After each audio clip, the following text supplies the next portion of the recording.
Okay, so I'm going to talk about the digital economy and BEPS project in search of a fair taxation. But before, I'd like to introduce myself.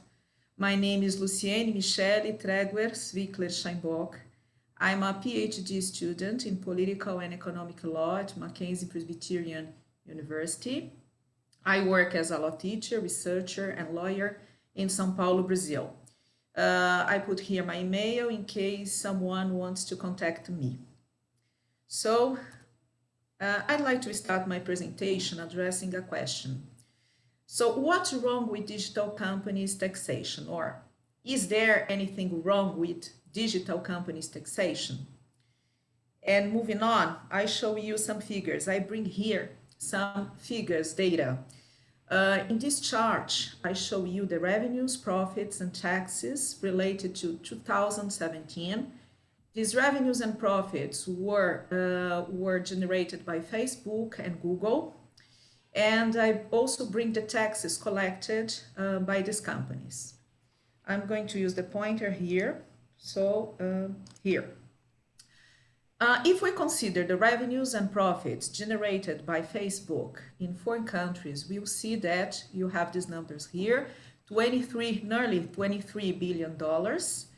If you consider the revenues generated in foreign countries, and profits is in an amount of $13.5 billion.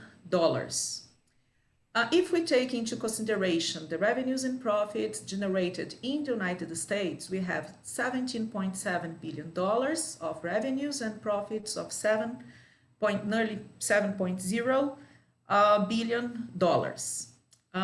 But when we consider the taxes collected, look, there is an unbalanced, a completely different situation. Although a big part of the revenues and profits are generated in foreign countries, the taxes are collected, the majority of the taxes are collected in the United States. So you have an unbalanced situation here. We have big revenues and profits generated in foreign countries, but when we consider the taxation or the taxes collected, the biggest part of taxation occurs in the United States. With Google, which is a company which belongs to Alphabet, it happens more or less the same. We have these numbers here, but the numbers are sort of different, but the situation is more or less the same. When we check the foreign share, we can see how it's unbalanced. The situation is totally unbalanced. I'm not going to explain now why it happens. Further, I'll explain about it, okay? So moving on, I bring to you some news. These are recent news.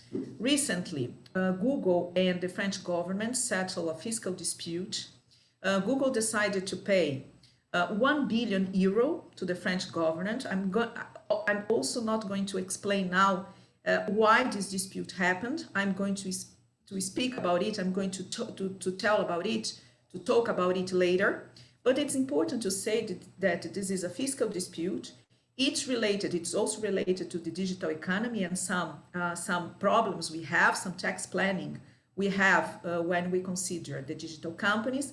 But I'm going to talk about it. I ask you to keep in mind the first template in which I showed you the figures related to Google and Facebook, and just keep in mind this dispute between the French government and Google and the settlement, the dispute settlement in 1 billion euros. Okay, moving on. So I've showed you some information, some numbers, some figures, some data. What's the big issue whenever we talk about digital companies in a digital economy? So the big issue is the following. The present tax rules were designed, were written, or were developed when we had traditional companies. It means that these rules were written when we had what we call brick and mortar companies.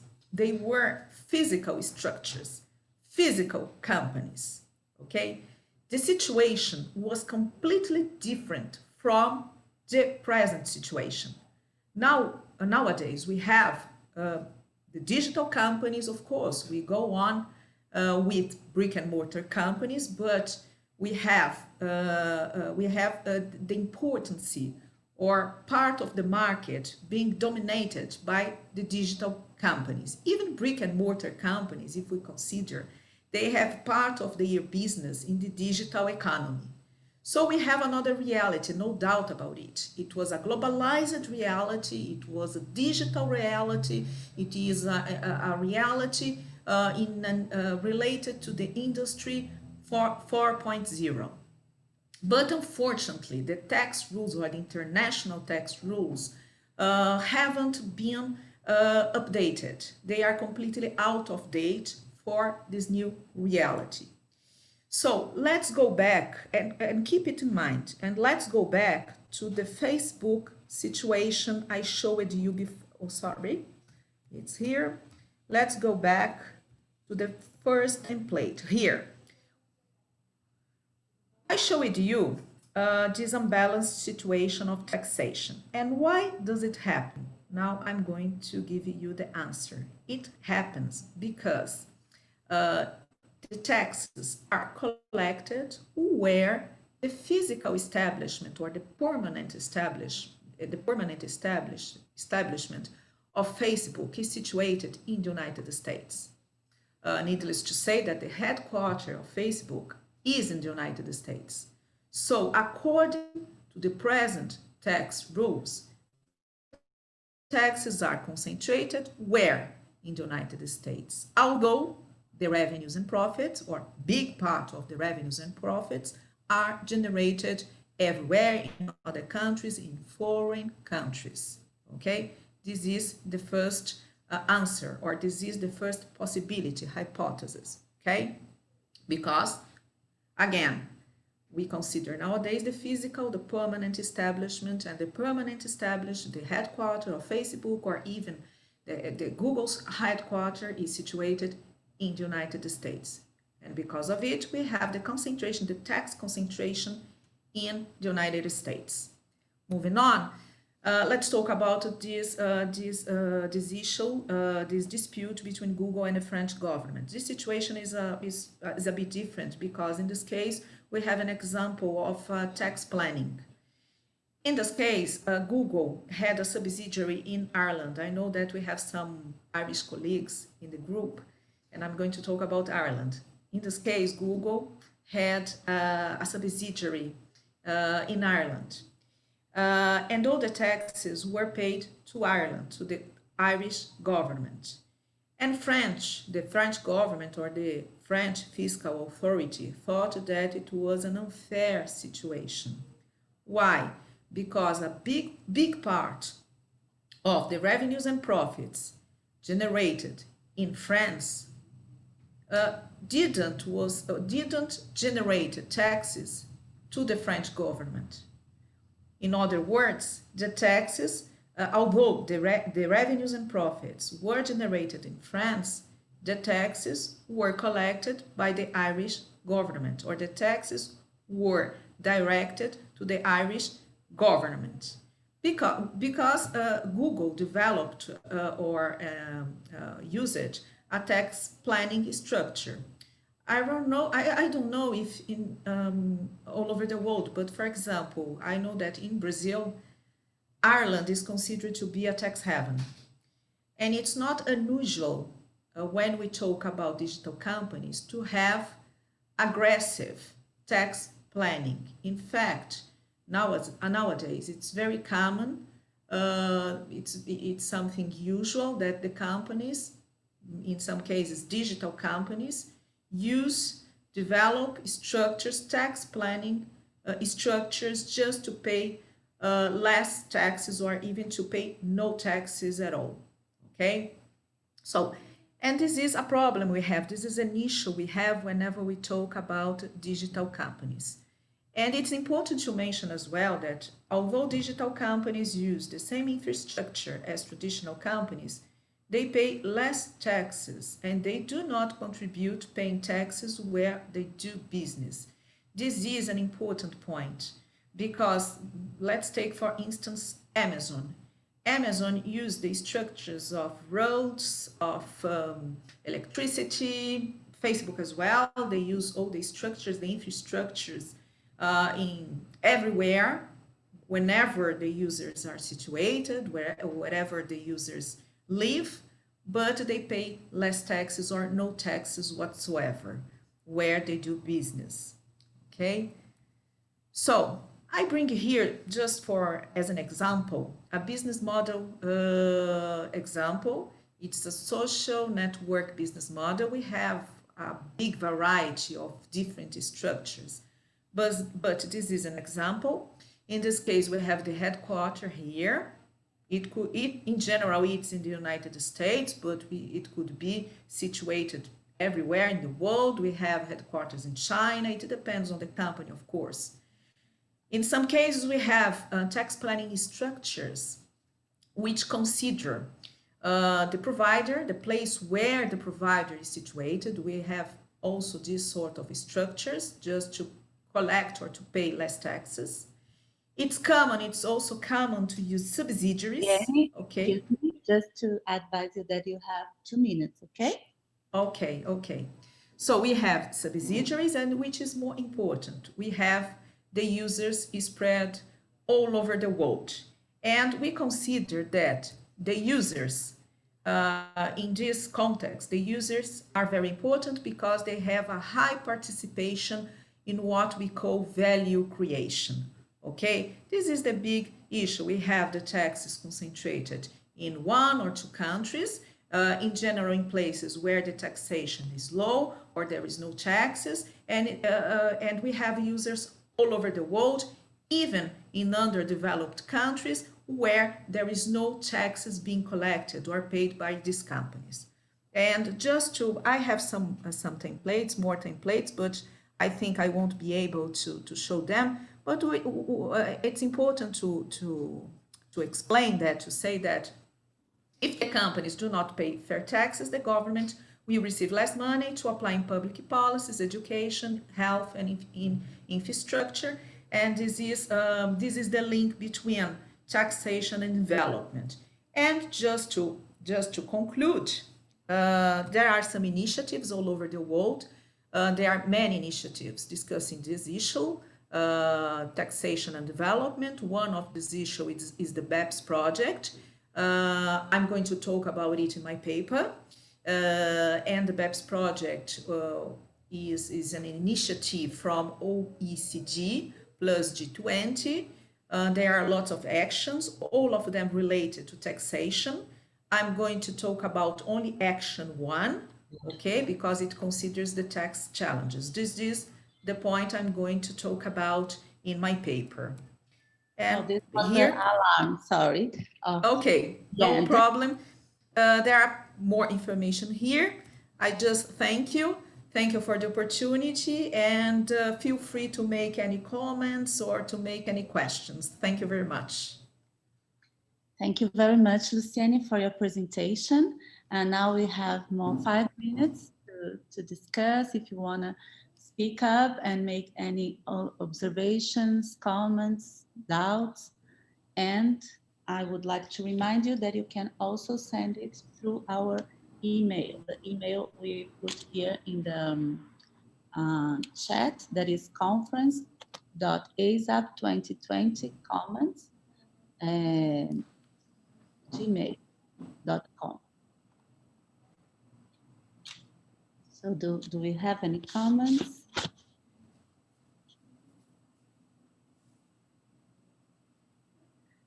Have you thought, Lucienne, about any mechanisms that we could use in the global economic order to make these big companies to commit with this idea of paying the taxes in the developing countries in where it is generated?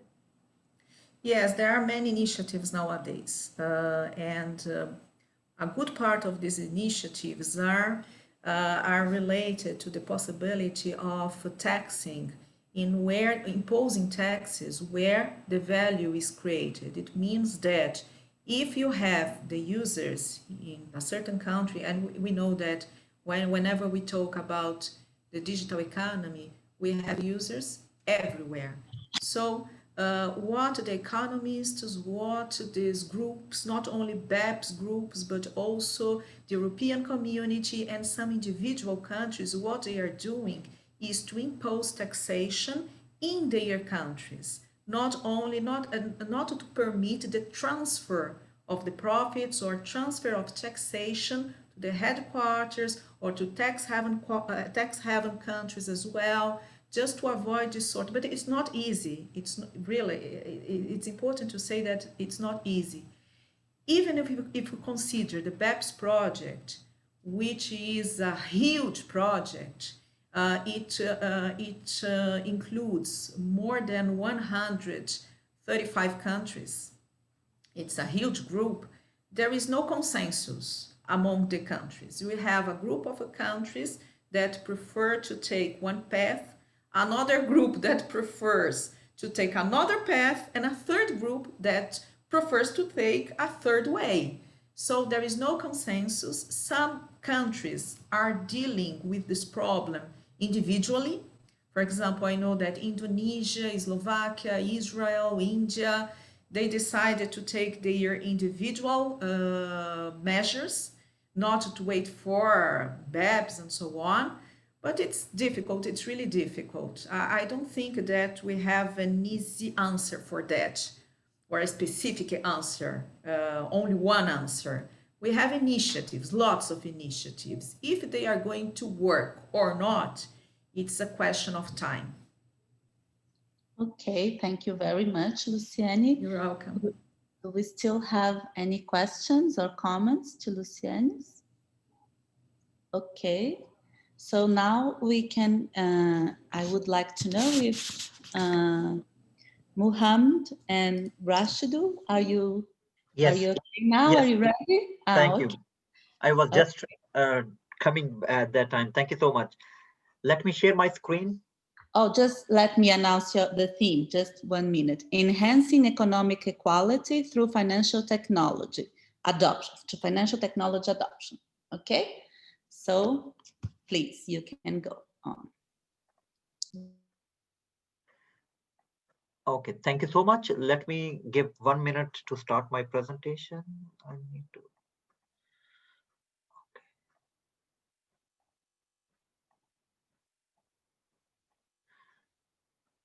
Ladies and gentlemen, I believe you can now see my screen, right? Yes. Thank you so much. The topic of my presentation is enhancing financial inclusion through financial literacy and financial technology adoption. My name is Professor Dr. Muhammad Ashfaq. I'm based in Germany and working at IUBH University of Applied Sciences, and my co-author is Dr. Rashedul Hasan from Malaysia. First of all, let's talk about the financial inclusion. We know that the financial markets are, in most cases, are imperfections because due to information asymmetries and transaction costs, it prevents poor people to get access to the financial resources and financial networks, according to a study by World Bank. So another study shows that in the presence of imperfect credit markets, poor households cannot borrow money, which hinders their ability of getting access to the financial markets. However, another study conducted by Banerjee and Newman suggested that broader access to financial resources can reduce poverty and inequality, because the poor household have access to education and business opportunities, which will of course increase their income and reduces the inequality level. If we talk about the fintech and inequality, we have seen that last 20 years there has been an unprecedented increase in the digital devices such as mobile usage of internet and broadband penetration has been positive, and these developments have positively contributed to inclusive growth in in several countries. Now we have also seen that the use of financial technology, fintech, is a buzzword, which means the delivery or the usage or access of finance using the technology, like mobile banking is one of the example of financial technology. So financial technology, especially in rural areas, has been successfully implemented wherever the evidence shows that it reduces the income gap. On the other hand, a recent study conducted by Niger and in India, it shows that the use of digital services also help to reduce the administrative cost and also corruption. That means a government and the municipalities, they have more resources in order to provide social spending. Now, we recently a new study came, and it stated that the use of information technology and fintech are important drivers of financial inclusion, and the financial inclusion and sending and receiving money with the help of these electronic devices also have a positive effect on the small and medium enterprises. We know that the small and medium enterprises are the backbone of the economy, and majority of labor force, they are working in small and medium enterprises. So it also helped to increase access to the banking channels. This chart, which you can see at the moment, it shows the fintech and financial inclusion. We know that in the last last 10 years, there has been a tremendous development in terms of information technologies, provision of sophisticated softwares, tools, and we know research shows that the most impacted area in terms of financial services is payments and lending and capital. So households and as well as businesses are rapidly using these electronic devices, and anticipated disruption is more than 70% in terms of payment, 80% in lending and capital raising. So this is the first wave of financial technology which we are looking forward, and the impact is more on the developing and emerging countries. If we look at the account ownership across different countries, because we can only use the financial inclusion people can have if we have some statistics regarding the ownership of accounts. Research shows that roughly approximately 2 billion adults globally, they have not access to the formal banking channels. And from this chart, as you can see, this shows the accounts ownership differs substantially within the income groups. For example, high income groups, they have almost majority of the people have access to the accounts, so which is the basic tool to receive money, to send money, and to pay utility bills. On the other hand, the upper middle income economies, this ratio is primarily better, but this percentage of account ownership is very low in low income economies. And now digital payments, as I said earlier, has been on the rise, and more people are using the digital payments, and it enhances the growth of this sector. So this chart on the left side shows that as I said earlier, the adult with bank accounts, and on our right side, it shows that the unbanked are relatively unlikely to have both a mobile phone and access to the internet. And this shows that in countries like Bangladesh, approximately 50 to 60% people have no access of cellular phones and internet. On the other hand, this percentage is even more in case of Pakistan, where 80% population has no access, and in case of Nigeria, approximately 60%. So this shows that still people in developing countries, which are economically people are deprived, they have not access to these sophisticated tools and technologies. And if we look at the credit card and formal borrowing around the world, we have seen that people have more borrowing options in case of high income countries, and this percentage is primarily less in case of the developing countries. So which we would like to say that the financial inclusion should be achieved or could be achieved through education that increases the financial literacy of citizens. This theory argues that the financial literacy will increase, of course, the willingness of people to participate in formal financial sectors. And hypothesis of our study is higher level of financial literacy leads to greater financial inclusion. Our research methodology is it is a quantitative study, and which our data source is global FinTech survey, and we took data between 2014 and 17. And statistical software Stata 13 was used in order to analyze the data. And as you can see from here, variable definitions, our dependent variable financial inclusion, and our independent variables include financial literacy, credit, earnings, interest, protection, savings, financial technology, and so on. And these variables are derived from the global FinTech and World Bank. What are the results of our study? Our descriptive results shows that the mean score for financial inclusion is 10.4 or 10.34 with a standard deviation of 7.2. In comparison, 34% of the respondents in our data group, they have access to internet, and they use mobile banking facilities. On the right side, you can see different variables and the descriptive statistics. If we look at the regression results, on right side, you see the results that we have derived, and on left side, we have explanation.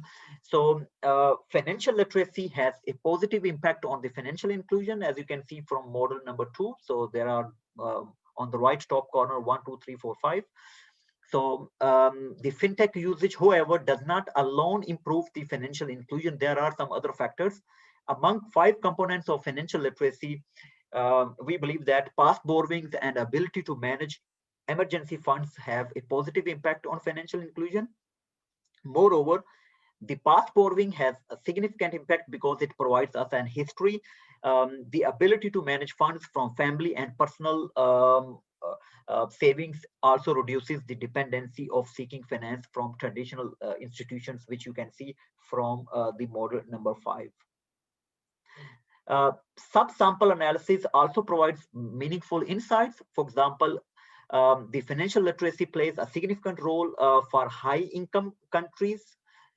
The financial literacy also improves chances of receiving finance in Europe, North and Latin America, as are evident from the penalties from the data. Then, past borrowing, as I said, plays a significant role. And in the Middle East and North African region, dependency towards seeking finance from financial decreases if someone has ability to manage emergency funds from friends and family members. On the other hand, this is very interesting to note, in Southeast Asian region, higher level of knowledge on interest leads to lower level of demand in finance from financial institutions. And this is the reason, because Pakistan, Bangladesh, India, Malaysia, and so this I'm referring to this point, most of the Muslim majority population, they avoid to have financial access, mortgage financing, because interest is prohibited in Islamic tenets. So I'm moving towards the end of my presentation. I would like to discuss and give a conclusion. Our results indicates the following. Financial literacy plays a significant positive role in ensuring financial inclusion in high-income countries. FinTech usage alone is not the contributor of financial inclusion. And the impact of financial literacy on financial inclusion vary across different regions. And the knowledge on interest reduces the need for financial inclusion from non-financial institutions.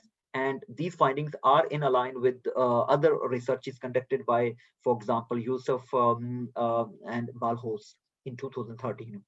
So the future studies may explore various ways FinTech affect financial inclusion to expand the findings of already conducted studies. For example, they may Alonus Bass, and Marini in 2020.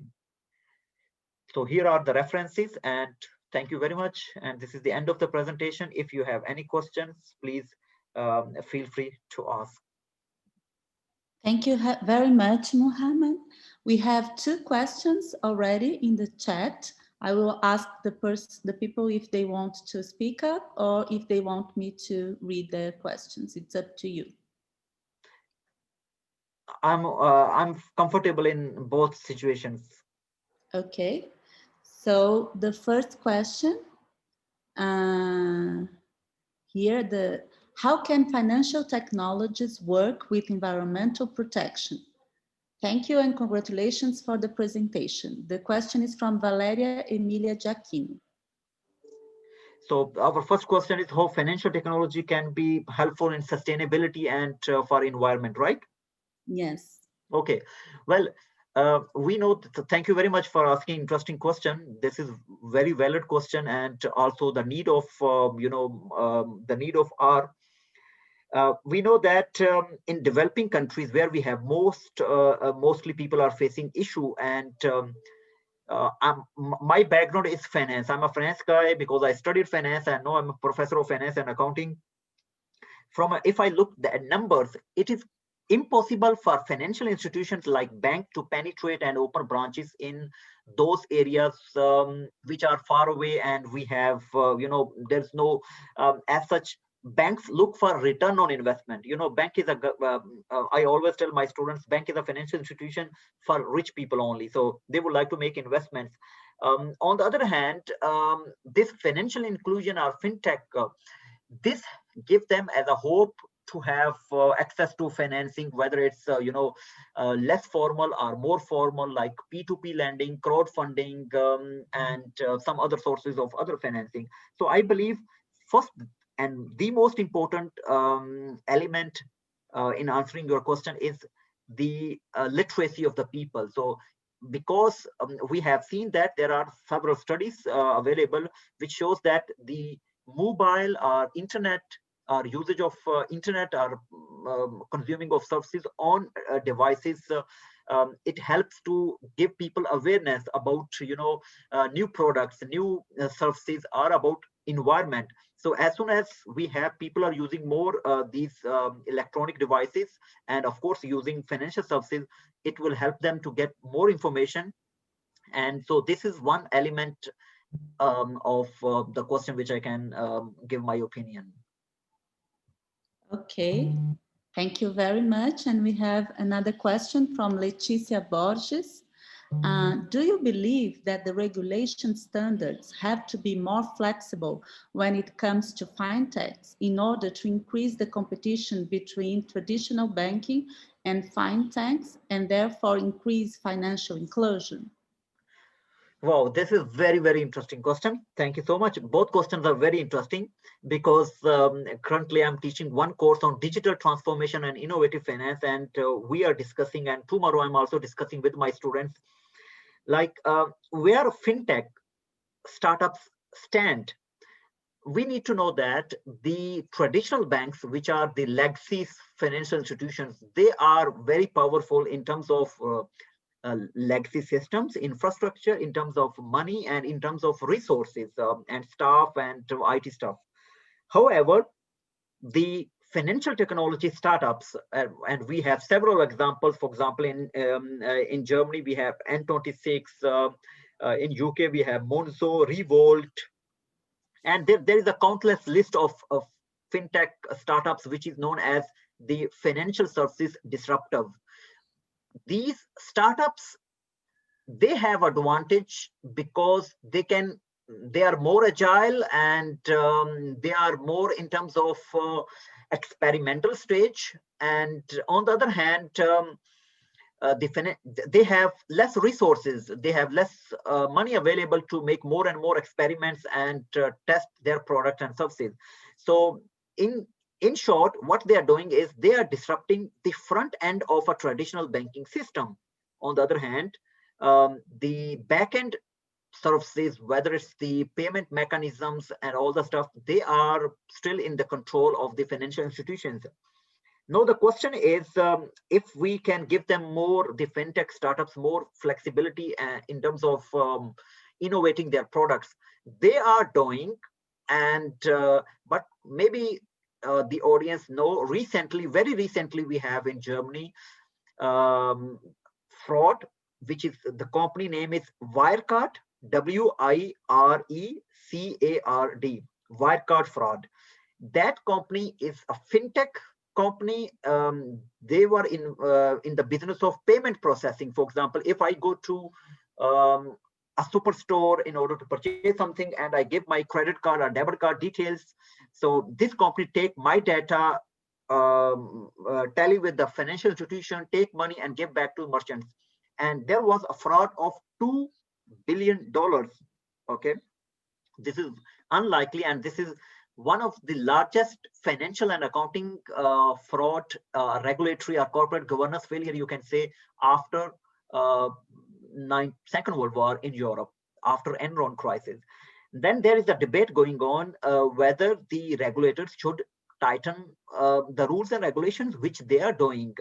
So I believe fintech startups cannot compete with the financial institutions like banks. However, what they can do is, and what they are doing, which is the ideal model at the moment, they are, you know, they have agility in their business. They have products and services. They have more and less, they are service, because there is a N26 or Revolt or Monzo. They are completely digital banks. However, we have the issue of scalability. Dr. Muhammad, you have one more minute, okay? Because then we have to go to the other. Thank you so much. So on the other hand, these fintechs have a scalability issue. So I believe it's a win-win situation for the incumbent and legacy banks to collaborate with the fintechs. And this is also in the favor of the fintechs, because otherwise they need a lot of funding to expand their business models. And as far as I believe, this is my personal opinion, you may differ, that these startups, fintech, they are on the initial stage at the moment, and we need to wait for another 5 to 10 years in order to see their business viability. And in terms of freedom, they have, I believe, the freedom. They are disrupting, and especially the open banking rules and regulations in Europe, they give a space to these organizations. Of course, we have to see examples in other countries, like in Kenya, we have M-Pesa, and in Malaysia, Thailand, in Latin America. This is also a growing phenomenon. Thank you very much. Thanks a lot. I have just put the email here, so that if anyone wants to make other questions or suggestions, then you can communicate and we will send it to Dr. Muhammad, okay? Thanks a lot for your presentation. Thank you very much. And I would like to congratulate all the organizers for their tireless effort. And thank you so much, Madam Moderator, for your time and effort. Thanks a lot. Thanks a lot. It's a pleasure to have you all here. So now we are going to Gabriel, Amitsis, and Fotini, Marini, with the theme, the regulation of poverty and social exclusion risks during difficult times, the controversial Greek GMI story. So please, Dr. Muhammad, you have 15 minutes and then we will open for the debate, okay? Thank you. Greetings to all of you from Athens. Good afternoon, Clarice. Good evening to our European colleagues. We have decided to present you a rather complex Greek case in order to highlight the advantages that this great conference provides us in order to discuss how the regulation of poverty and social exclusion risks during difficult times could be approached in different regimes. We have discovered many interesting issues about the controversial Greek guaranteed minimum income story, and we will try in 15 minutes to present you the Greek situation nowadays. I have drafted this paper with my colleague Fotini Marini. We are both based in the Social Administration Research Lab at the University of West Attic Athens.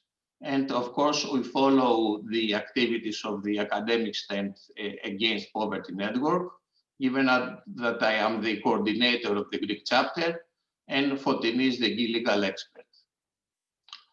A brief introduction. What we shall present to you during the next 15 minutes. We will apply 4 specific tests on the current framework of the Greek General Minimum Income Scheme in order to highlight the anticipated impact of the scheme on rights and capabilities of persons at risk. But let me first show you the doctrine about poverty in Greece. Regulation of poverty and social exclusion still constitutes a key political challenge, particularly in the context of the economic crisis that affected Greece and led the country to ask for financial support for the so-called Troika institutions, European Commission, European Central Bank and International Monetary Fund. These international institutions provided a huge financial support through the so-called economic adjustment programs. Second point, Greece and Italy were the only European Union member states without a general regulatory framework in favor of people at high risk of poverty and social exclusion, given that they have not established by legal means a general minimum income scheme.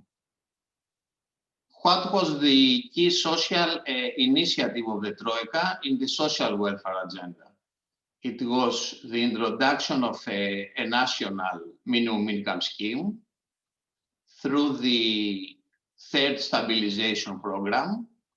So actually this scheme, and you see the title is very interesting, Social Solidarity Income Program, was introduced by national legislation almost 4 years ago, subject to do different pilot implementation phases at specific municipality over the country.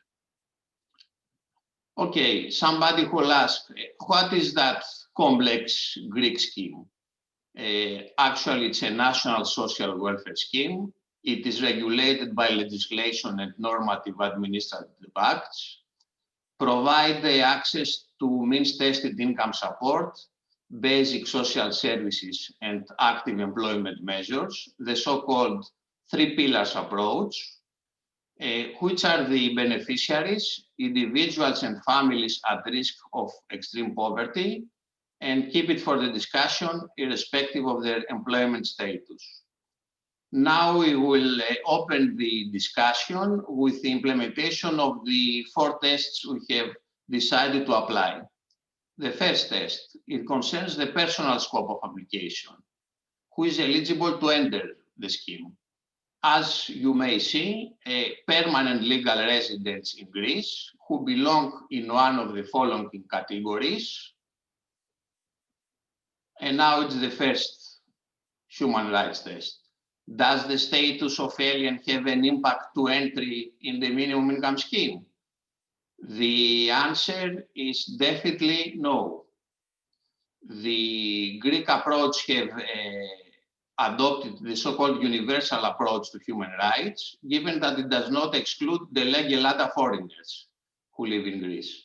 But it introduces 2 rather complex in practice eligibility conditions, legal residency and permanent residency, which we will address in the long version of our paper. Second human rights test. What is the impact of the scheme on poverty incidence?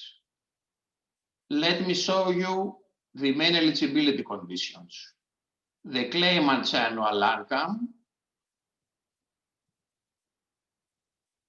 is a given number. Okay, what we have decided to do? To compare the eligibility threshold with the current European Union statistical poverty line for Greece. You see a very different number. So what is our conclusion as far as the second human rights test? That the GMI does not cover every person at risk of poverty, but only persons and families subject to a political driven extremely poverty line. 200 euros per month. And here we give you some data about the actual situation of poverty and social exclusion in Greece, and the definition of poverty and social inclusion by the European Union. But let me go to the third and probably most critical test. It's about the architecture of the scheme. As you may see, Greece has adopted the so-called three pillars approach. That means that the scheme provides cash benefits, access to services, and activation for those able to work in order to enter or re-enter the labor market. So here is our first active inclusion test. Does the GMI promote a sound active inclusion process of beneficiary? The answer is no, because the Greek approach does not respect fully the values and principles of the dominant European Union social inclusion discourse, given that it focuses on the first pillar and undermines the development of the two other pillars. If somebody asks me, what is that dominant European Union social inclusion discourse? Here it's the regulatory framework of the discourse, and here it's the political framework. What are member states advised to do? To prepare national social inclusion strategies, okay, that they should focus at least on three basic pillars. Here the terms are very important. First pillar, adequate income support. Second pillar, inclusive labor markets. Third one, access to quality services. And of course, the European Union has adopted the so-called social investment priority principle that should be fostered through preventive measures. And now the final test. We call it the adequacy test of the Greek GMI. And here is the critical question. Does the income support pillar, it means the first pillar, support beneficiaries to achieve decent living standards in a European country like Greece? The answer is no. Why?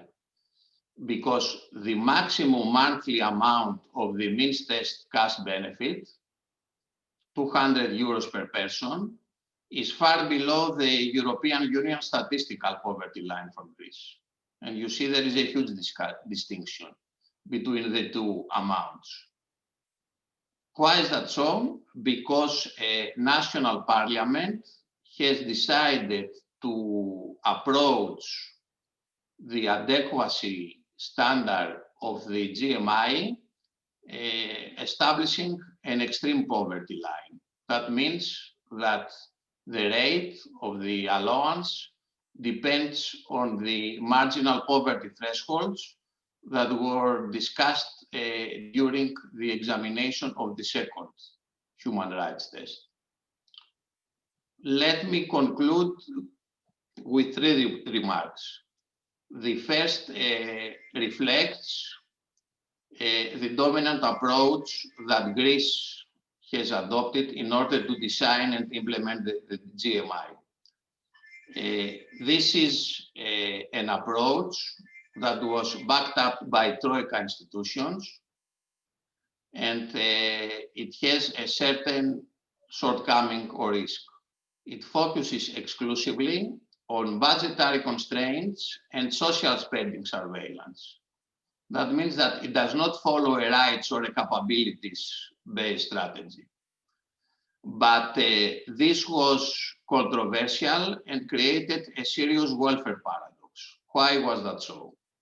While social needs of the population in Greece arise during the implementation of the 3 bailouts, national welfare policies were subject to external fiscal considerations that led unavoidably to lack of protection.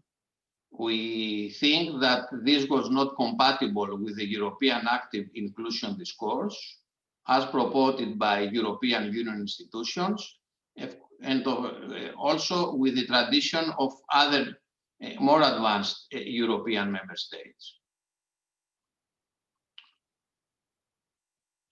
The second remark, what about the social impact of the COVID-19 pandemic? Now the development of the scheme will have to consider also this impact. And with the economic crisis deepening in Greece, we think that social welfare is likely to become even more relevant, particularly in order to protect people and contribute to an inclusive recovery. But in order to make this ends meet, policymakers and stakeholders need to build on the initial implementation of the minimum income scheme and starting thinking about the introduction of a reform agenda which would fill gaps in 3 different areas: the coverage, the scope, and the adequacy of all 3 pillars. But given that you are based in Athens, you know ancient mythology always gives critical lessons to the world. So this is very peculiar. We may call it a legal samurai. What was the more key development as far as the scheme was concerned? The new right government in power since the last elections introduced a specific clause in the revised constitution. Just to let you know, you have 2 more minutes, okay, Dr. Yes, Thank last you. slides, which may change dramatically the current GMI landscape. This is something that we should keep in the discussion because, as you may see, the Greek constitution, particularly for those involved in constitutional law and theory, is one of the very few national constitutions in the world that introduces a specific social clause through the implementation of the GMI system, something that has not discussed at a European or a global level. And my last slide, given that we participated in a global conference about economic and social vulnerabilities, about poverty, about social rights, we have decided to send through our paper 3 key lessons. The first is that the lack of global and regional international binding anti-poverty legal instruments give national policy makers the room to develop GMI trajectories that do not promote the fulfillment of rights and capabilities of persons at risk. Second lesson, this process, and this is evidenced as far as Greece is concerned, is influenced or supported by other international organizations that consider GMI as a key instrument for testing budgetary constraints and social spending surveillance models in the country concerned. And the last lesson, which is also a recommendation, a discussion for the ASAP network, I think that it is now more than ever necessary to promote a global, independent and evidence-based assessment of national GMIs during the COVID-19 pandemic in order to highlight the advantages of human rights-based anti-poverty and social inclusion law and policies, and to highlight the disadvantages of the budgetary and social spending surveillance models. Thank you for your attention. I will be available to comment, and I will present the nowadays situation in Athens. This is our national parliament, and you see how the impact of the COVID-19 appears in capital regions in Europe. Thank you so much. Thank you very much for your presentation. Now we have 5 minutes for the debates. I think you have already answered the question I found here, but I will do it again. Let me see. Oh no, it's for the other one. Let's see. Do we have questions?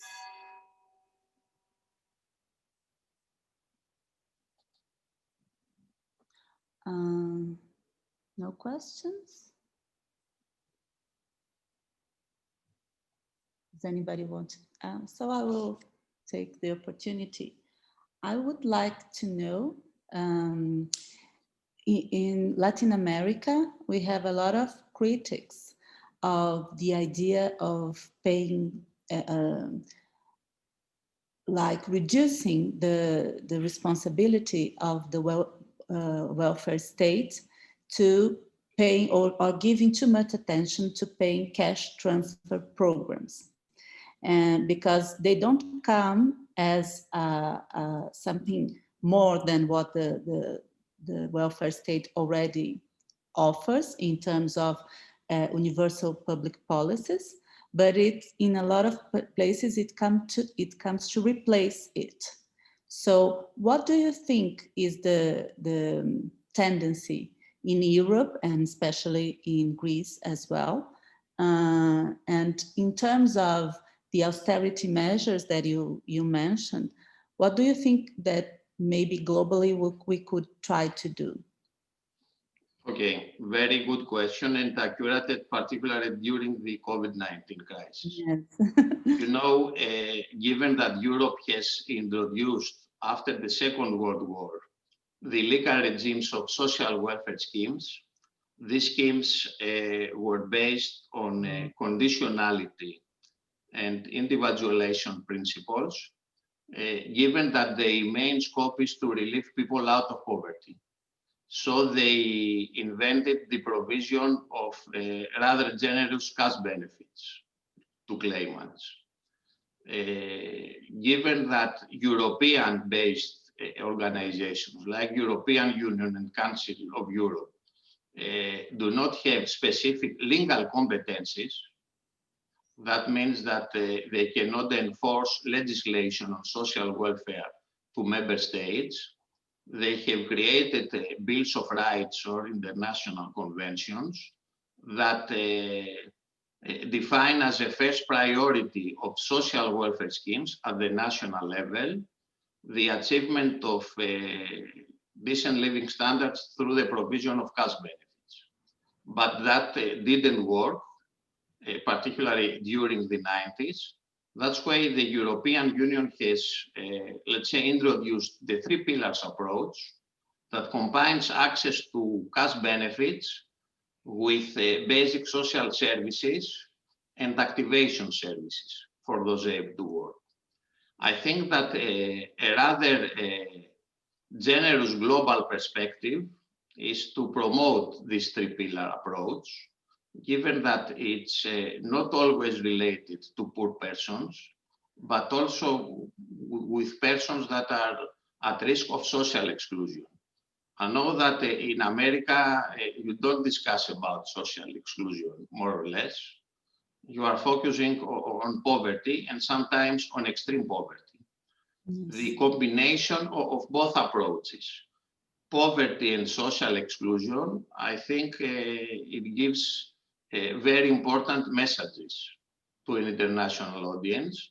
So my recommendation is also to start discussing at the national level which regimes promote only cash benefits and which regimes promote the 3 pillars approach. Very good. Thank you very much. I'm sorry, Danny, I think I don't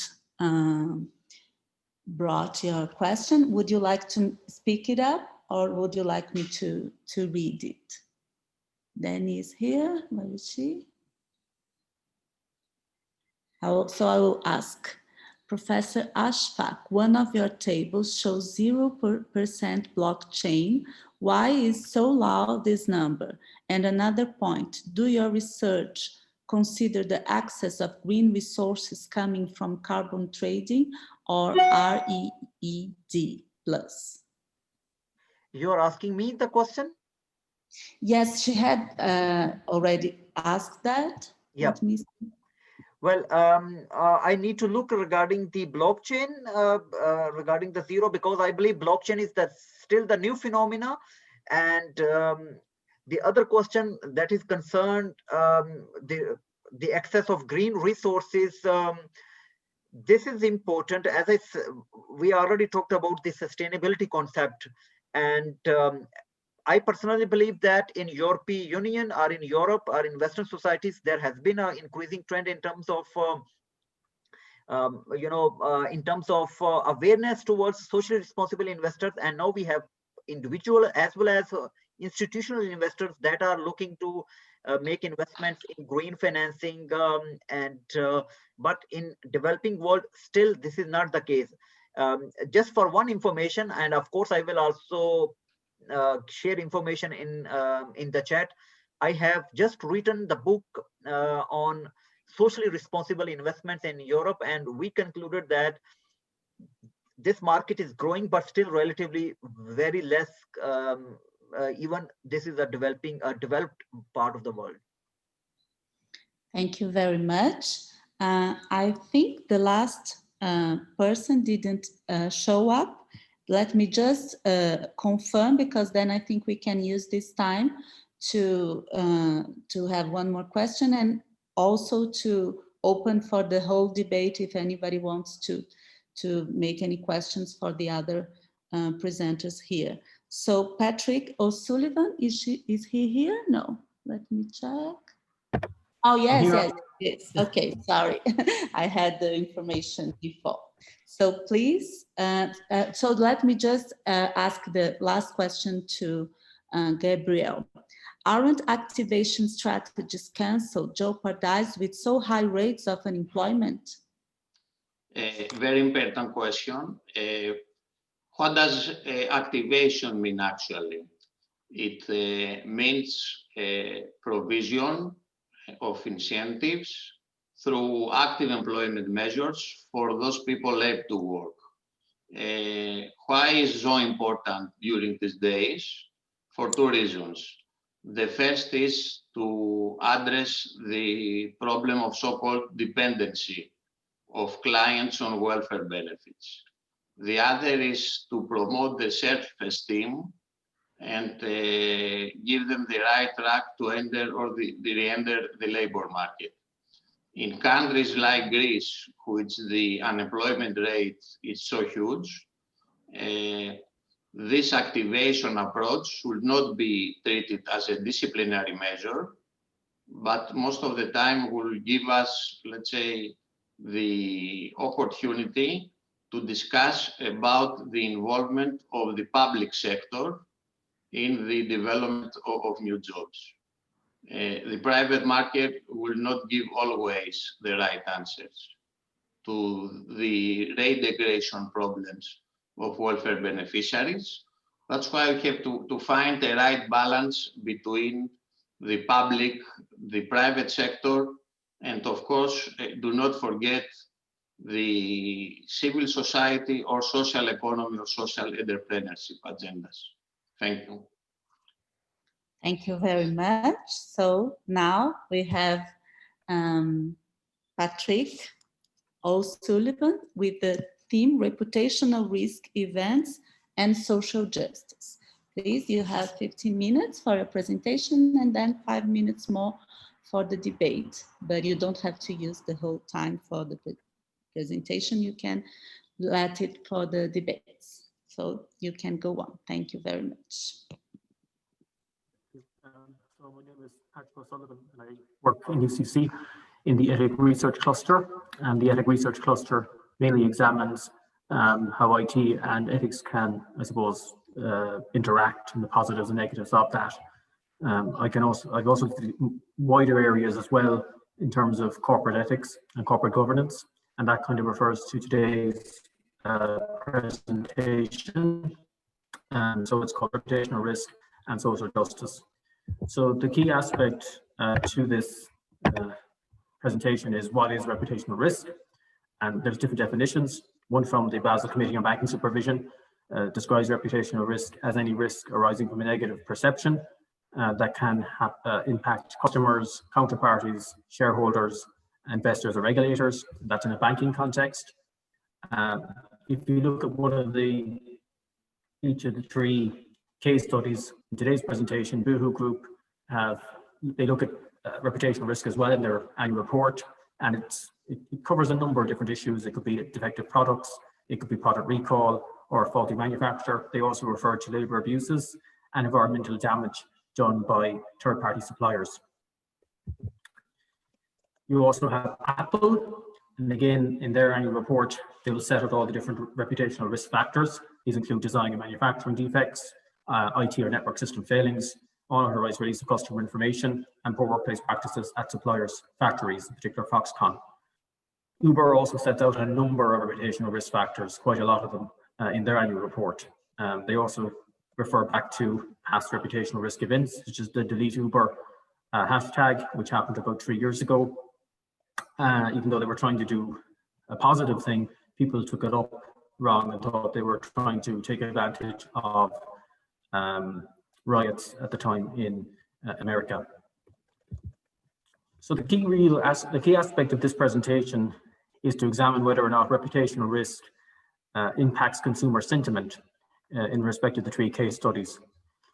For corporations that have a consumer-facing business, an adverse reputational risk event can be very bad for business, because the retail consumer may very well go and do their shopping elsewhere.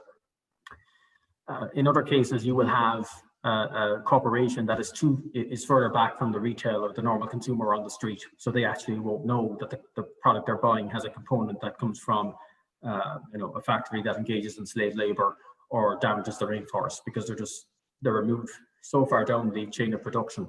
However, for certain customers or corporations, that's not the case.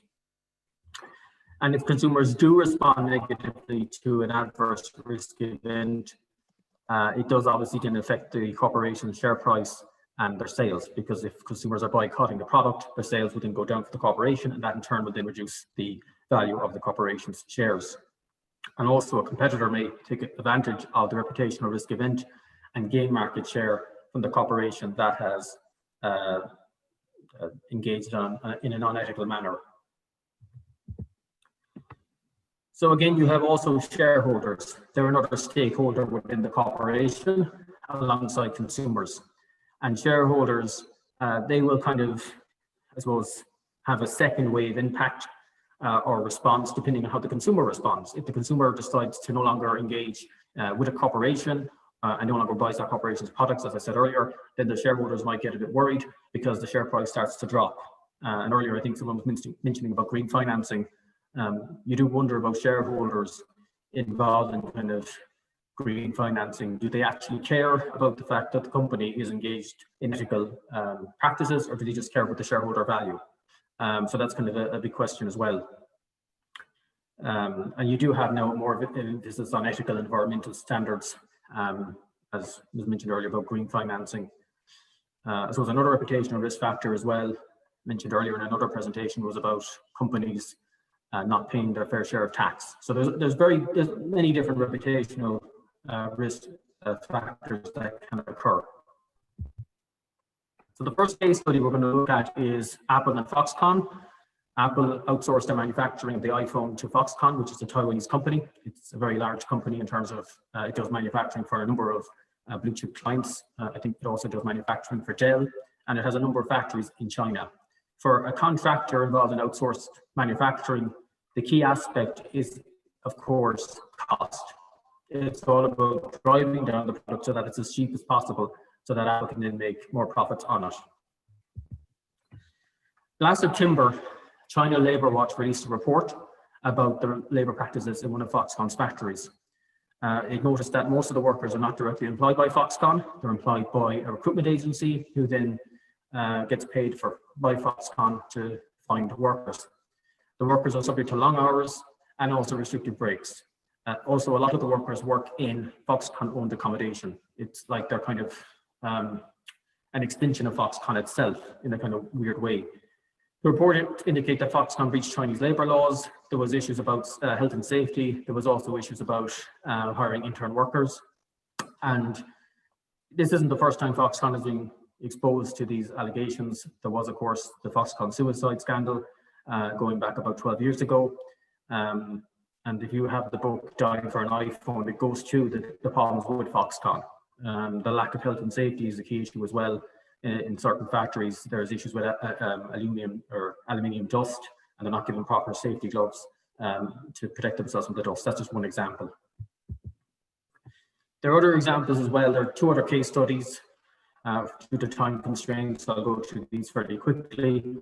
You have Uber and the Covington report, which was released about 3 years ago before Uber went for an IPO, and it basically set out all the poor corporate governance issues within Uber.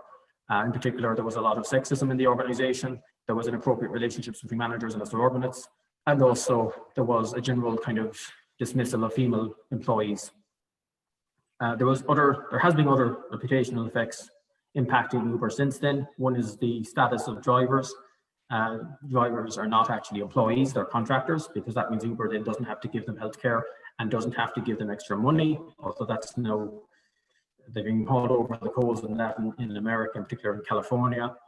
And there's also a failure on Uber to perform background checks on drivers. For Boohoo, it happened in July that the Sunday Times reported that one of their suppliers was engaged in modern slavery practices. In other words, it was paying workers in its factory in England below the minimum wage, and also they had long hours and poor working conditions. So I looked at these 3 examples and I thought, did these actual adverse reputational risk events have an impact on the bottom line for the company and on particular consumers' perception, and also the shareholders' perception? I suppose that comes down really to the best way to examine that is to look at the bottom line figures. So if you look at the the shares value for Apple, as of the 30th of September, a few months ago, the share value was $115. I suspect, I think it's slightly more now, it has gone up more since then. But one of the reasons for that decline probably is to do with COVID-19, in that they can't seem to get the products earlier in the year out of China quick enough to the Western markets. But incidentally, after the China Labour Watch report, the figure was $214.17. So it was actually it was higher then, near the release of the report. Uber's share price has also it has underperformed, but it's a bit difficult to determine whether that underperformance is to do with poor reputational risk factors that have impeded it, or is it just because it hasn't actually made a profit yet? It's still a loss-making company. So it's possible that if Uber was actually profitable, its reputational risk factors wouldn't actually be as important, maybe. But so it's hard to judge with Uber. It also has a very substantial gross bookings figure. So you would imagine if there was reputational risk factors affecting it, those gross booking figures would have declined. And Boohoo's share price has gone to strength from strength. It did take an initial hit when the report came out in July, but since then it has gone up, and its revenue has also gone up substantially. You can see there its share price as of the 30th of September was £386.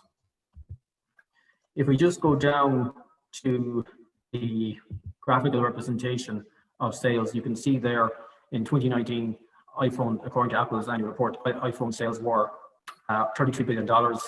They're slightly behind this year, but that was up to, I think, August. The sales figure was for August 2020, I think. So I suspect they'll probably end up matching last year's figures. So again, the China Labour Watch report hasn't really had an impact on the sales figure, it would seem, for iPhones. So that depends. Are people aware of the fact that Foxconn have engaged in this behavior, or do they just not care? And it's the same if you look as well with Uber. Uber's revenue has gone up in 3 years since the Covington report. In that time, it also, of course, became a publicly traded company. But you see that the revenue figure, net revenue, is $14 billion. Now, it still hasn't made a profit, but its revenue is still going up. And Boohoo Group, which includes a number of companies, you can see for yourself there in the bottom graphic, its sales are a lot higher than they were in 2019, despite the slavery allegations in July. I suspect COVID has probably helped their sales as well, but it just goes to show again that from the consumer perception, it does seem that the product or the end product is what matters to them, or the service, and not necessarily the negative reputational factors in the background, if you go by these figures.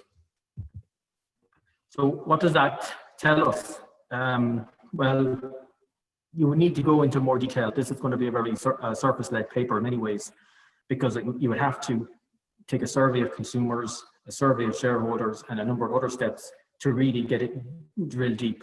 But if you're looking at the share price value and the sales figures, it does seem that these reputational events haven't really impacted on these three companies.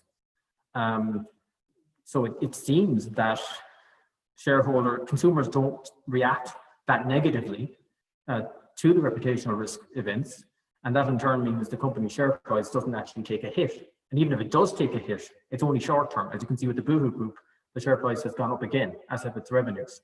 So it's very difficult to see whether or not reputational risk effects do have a long-term lasting effect on a company. That's just an example of a reputational risk cycle. It just shows you the different elements that you may have in a reputational risk event. You could have, in the case of Apple, the relationship with Foxconn. You could also have environmental damage in respect of cobalt and palm oil. And you also then have issues in the financial service sector with currency conversion or else tax avoidance. And there's other jurisdictional factors as well. For example, are you dealing in a country that has a high risk of bribery and corruption, or it has human rights violations? So what are the solutions going forward to ensure that reputational risk factors do have an impact on the company's behavior if the shareholders and consumers, as it currently seems, don't actually they aren't turned off by a reputational risk event? There's a couple of possible solutions. One is to have a global certification regime. There are a number of certification regimes already, but they're all fragmented, and there's different ones within different domains. So if a global body like the World Bank or the IMF was to come together and have an international backed certification regime that multinational corporations were subject to, that I think might actually help uncover these reputational risk events and also raise awareness for consumers. So another element, of course, would be to... Dr. Sullivan, excuse me, just to tell you, you have 2 more minutes, okay? Okay, thank you. Thank you very much. So another issue would be tariffs. So you would put in an iPhone, you put a tariff on an iPhone to make it more expensive than it already is, so to try and get the consumer to go elsewhere for a product. So you have kind of, you cost, if you like, the reputational risk event into the final product. And again, I kind of touch on this as well here. You could have a quota system whereby certain products from high-risk jurisdictions are limited to entering the EU. For example, I think at the moment there's an issue in Ireland about Brazilian beef coming in from Brazil because they're saying it's used by it's produced by ranchers that are cutting down the rainforest, and that kind of annoys Irish farmers that feel that their model is more sustainable. So there could be a trading mechanism in place. Another area as well would be to give tax incentives for multinational corporations so that they meet certain ethical standards, they get a tax break. So that's basically my presentation. And as I said, it's kind of a surface level overview of 3 case studies and their impact on reputational risk events. Thank you.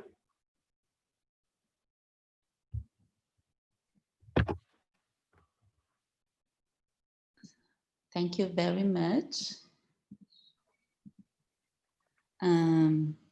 I can't see any questions in our chat. Is there any question? Anybody would like to ask anything, make any comments?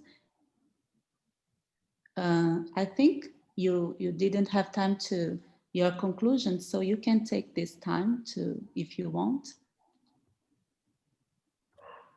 Yeah, there's not much, I suppose, to go through really, other than to say that, I'll just share my screen again. Let's go. The 3 case studies kind of, they are just a snapshot, and they're in certain cases, there's a number of different incidents, while in other cases, specific incidents of what happened in a particular company. But if you look at the figures in terms of sales and shares value, it does seem that consumers in particular, because their actions would drive what the shareholders do, it does seem that consumers don't really seem to sort of weigh up or consider reputational risk events. If they want a product, they'll pay for it, and they don't seem to either have an awareness, or maybe they're aware of it, but they don't kind of value it, the fact behind the product that there might be slavery or there might be environmental damage. And I just think that's one of the issues that I've kind of, looking at these particular set of figures, that's what I've kind of drawn there, that's kind of my main conclusion. And how you get around that, I think, is to impose sanctions financially on financial institutions, but also maybe even impose a sanction on the consumer, so that the consumer is taxed, and they might actually consider, this product is too expensive.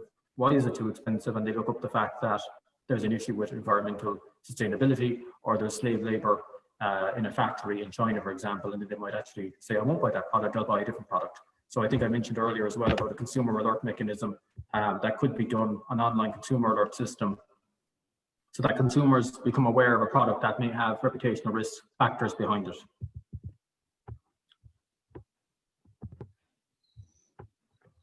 Okay, thank you very much. Do we have any comments? I have a question, Thomas, if I may. Is that okay? Can you hear me? Yes, yes, perfectly. Okay. I have actually a two-part question. And one part is, to what extent does it matter whether NGOs and other civil society organizations mobilize about a particular reputational thing? They could mobilize, for example, around slave labor in Myanmar, right? Kirin Brewery is, I think, subject to that. So is that an important factor? And then secondly, are you aware of any cases where a competing company has tried to damage the reputation of one of its competitors, whether deservedly or undeservedly, trying to make a big deal out of something that the other firm has done or is alleged to have done? Is there sort of corporate competition in this reputational area? I think the first part first, I suppose. I think the NGOs and other companies or standards bodies, they try to make a stand and say, look, this is happening with Foxconn and Apple, or with what's happening in Myanmar, but it doesn't seem to kind of come true. I think the most effective way, sometimes if something happens in social media, in Twitter or Facebook, like I think Uber had an issue a couple of years ago, as I mentioned in the presentation, about delete Uber, and hundreds of thousands of people stopped using the platform, and that just happened organically across Twitter. So maybe if the NGOs kind of engaged in social media campaigns more aggressively, it might have an impact. But I think it's just the way a lot of consumers are kind of stuck in their ways, and they don't seem to value what happens in the background, or they just don't want to process it. And that's going to be on the scope of the paper, really, but it is an interesting factor. Could the NGOs get together? I still think an international agency that has the backing of the World Bank or the IMF is possibly the way forward. In terms of the second one, that's a good question. I don't have anything about a company necessarily pointing the finger at a rival saying they're engaged in reputational harm, because I'm guessing in some cases the company itself that's pointing the finger is probably engaged in the same ethical problems as well. I do think Lyft benefited a bit from Uber, and did, I think, try and engage in one-man upmanship against Uber at times when Uber was engaged in certain reputational risk problems. I can't quite remember now the exact issues, but I guess if you look at the mining industry, for example, a lot of mining is done in places like Africa, or it's done in Asia, and a lot of different companies are engaged in that. So I suppose if one company can one company really come to the table with clean hands? Because of course they're probably all engaged in similar misconduct, if that makes sense. But that's a very interesting question, because it is something that could give a company a unique selling point. It's like, we're actually sustainable and ethical, whereas this company isn't. And in fact, that's why Boohoo has suppliers in the UK, because the idea is that in the UK, the standards would be higher than they would be in the Far East, but that hasn't proven to be the case in case of one supplier. Thank you very much. In my list, Dr. Sullivan was the last one. because there was another one originally for this panel that is, Gerard Maguire, but he didn't confirm his presentation, so I guess, and I didn't see his name here. This is the one that didn't come. So I think if anybody has anything else to say, we can just finish our panel for today. And then tomorrow we are starting with the panels, and we are going to have the lectures in the afternoon. So it will be different from today. Okay? So thank you all very much for your presence here, and see you tomorrow. Does any